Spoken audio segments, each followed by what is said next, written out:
All right. Hi there. Greetings.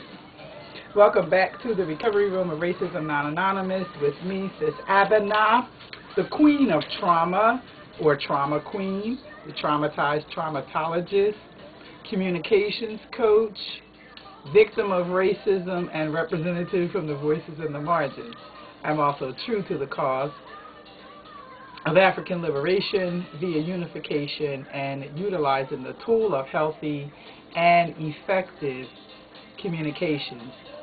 I wanted to come quickly, and this is a response to conversation that I was having with a friend on Facebook regarding this particular video that I'm attaching this to here. The video with the host, the radio host out in Tennessee, who through the Black Republican candidate for Congress in his district out there in Memphis, threw her out of his studio because she was unable to answer questions directly, and she appeared most certainly to A, be a victim of the system of racism, white supremacy, and she is an active sort of participant of the system, active in the sense of her thinking and behaving that was certainly demonstrative of the system. It's like when you get really specific in terms of what it is and how it works. The system of racism, white supremacy, as a system, it is designed to cause harm to other African descendants or people who are not white. He asked her questions to reveal what things she was doing to help the people of African descent in that district, and she was unable to say specifically what she had done. In all likelihood, like many politicians or politicians do, they lie, they manipulate, they hedge around the question and never really answer it. Well, he was most certainly holding her to task. Now, in the conversation that I had on Facebook with another victim of racism like myself, in this conversation, one of the things that came up that he stated, and we agree on several things: A, that we recognize the host as well as the woman to both be victims, and that their behaviors on both of their parts were consistent with how victims behave. Hurt people, and they were clearly hurting each other in their time that they were together. So that is a given. In that regard, we both agreed that it's both problematic on both of their parts, the behaviors, the thinking and behaviors that they both engaged in with each other for the African collective, and in the process of producing justice, in the process of supporting Africans' healing and coming together. Neither of them were able to necessarily actively demonstrate those qualities, because to demonstrate those qualities would mean that they would not be working actively to harm each other, which is what I saw that I was going to say. So I want to get to the conversation and the points that I wanted to share with the friend on Facebook, a brother by the name of Grady Ducky Cunningham II. I've been thoroughly enjoying my conversations. He is I believe, a man of African descent, and one who is interested in seeing Africans heal and that we begin to produce justice. Of course, those things do go together.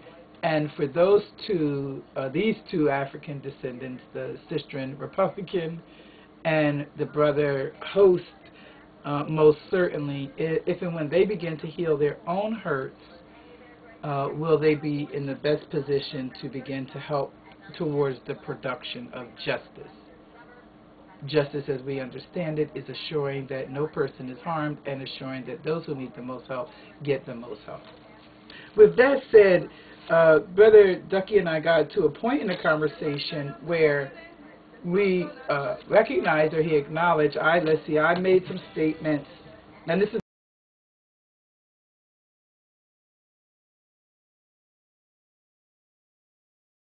come back to me.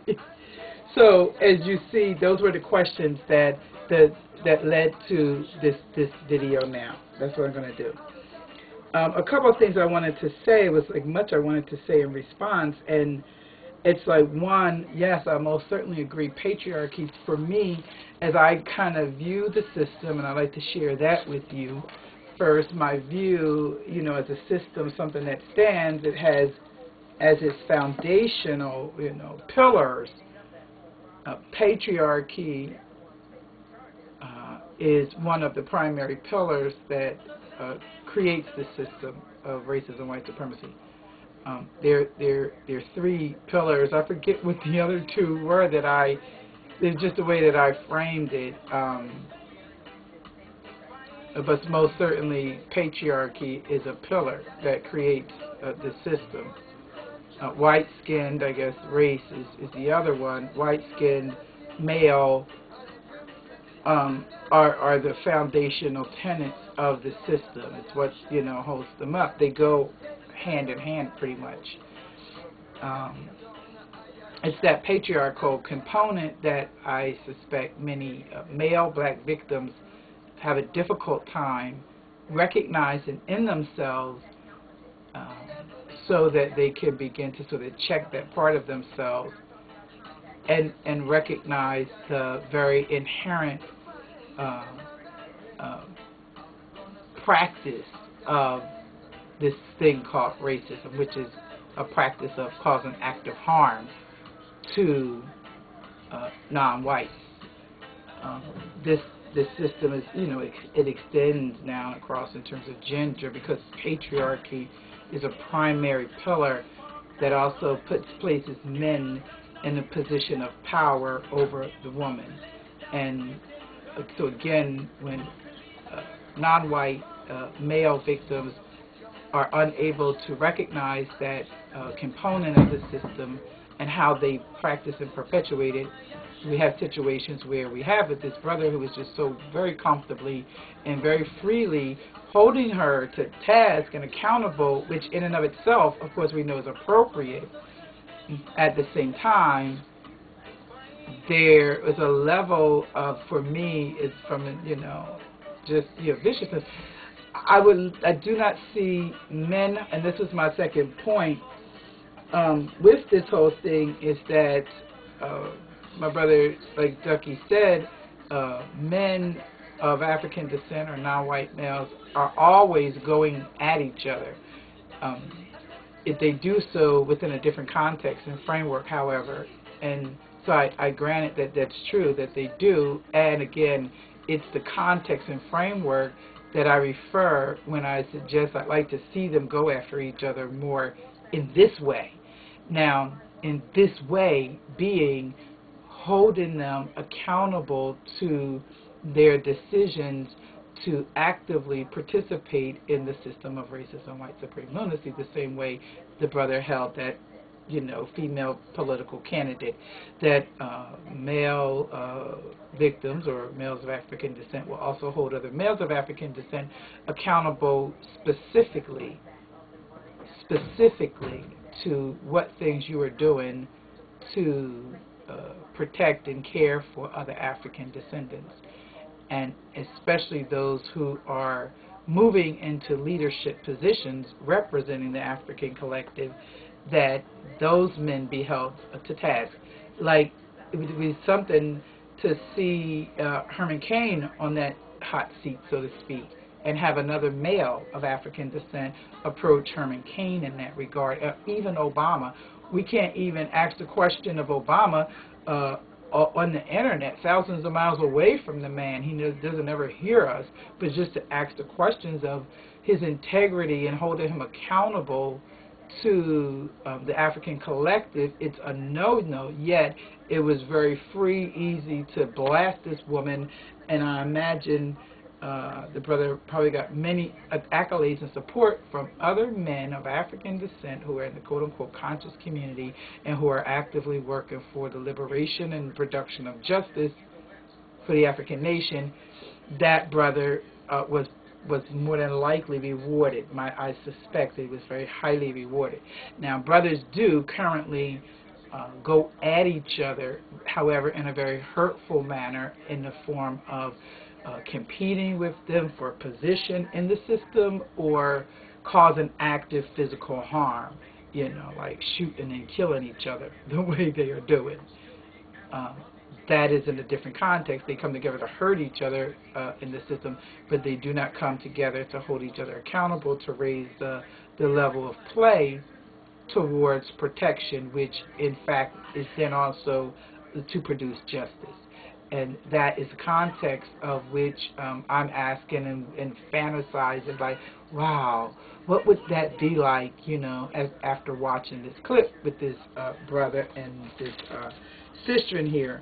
Now, finally, so that was that piece too, and I believe those were the primary things that I wanted to say. And for me, it just I just had the need to kind of verbalize this as opposed to writing it. Now, I did write it out, some notes, and then after I wrote it out, it's like, oh, well, I could just go ahead and type it and post it. Now, since I wanted to be as clear as I can be and go through this process, but when I read your comments, it was like, all these different things. Oh, I knew there was another major piece. There is another major piece I wanted to say.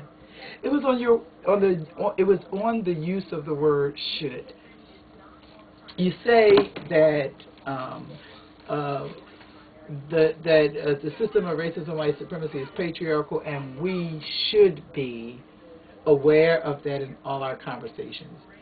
And, then you go on to make a suggestion, or you talk about the crime statistics, but it's just that use of the word should. As a communications coach, and in my capacity as a communications coach, what brought me to the place of, I don't know what's wrong with my music, what brought me to the place of calling myself a communications coach, just in terms of what I do and how I use myself towards the production of justice in this system, and also what I do and how I use it to support my own healing and recovery. Word and word sound, we know, has power. It's packed with meaning.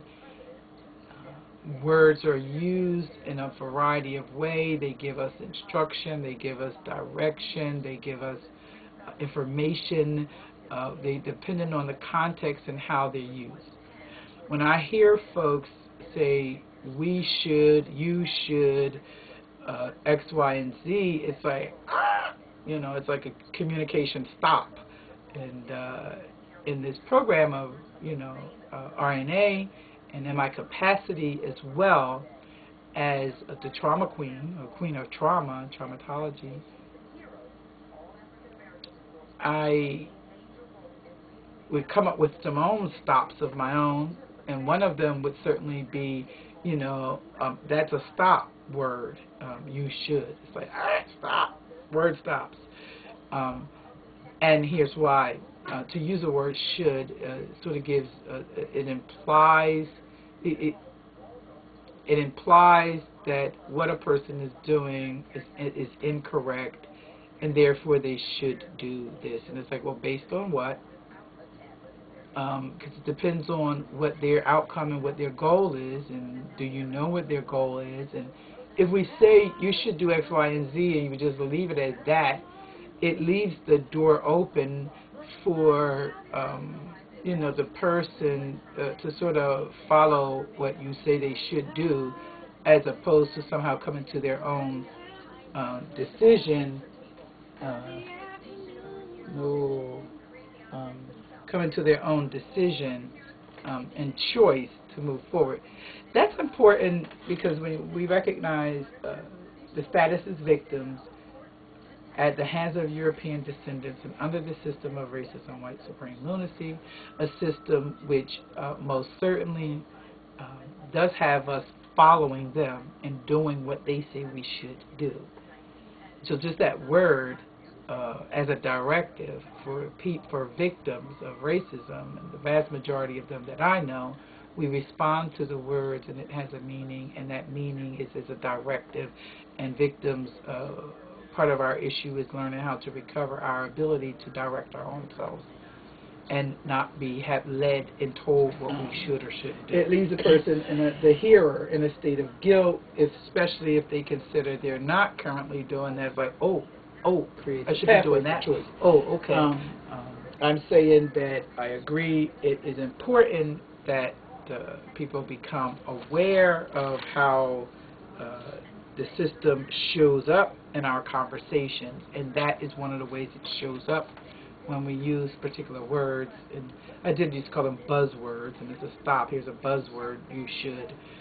We should. It's like, who said I should? It sounds like your shit. Based on what? It's like, if you want A, B, and C, then you may want to do E, D, and F. And then it becomes more of a choice.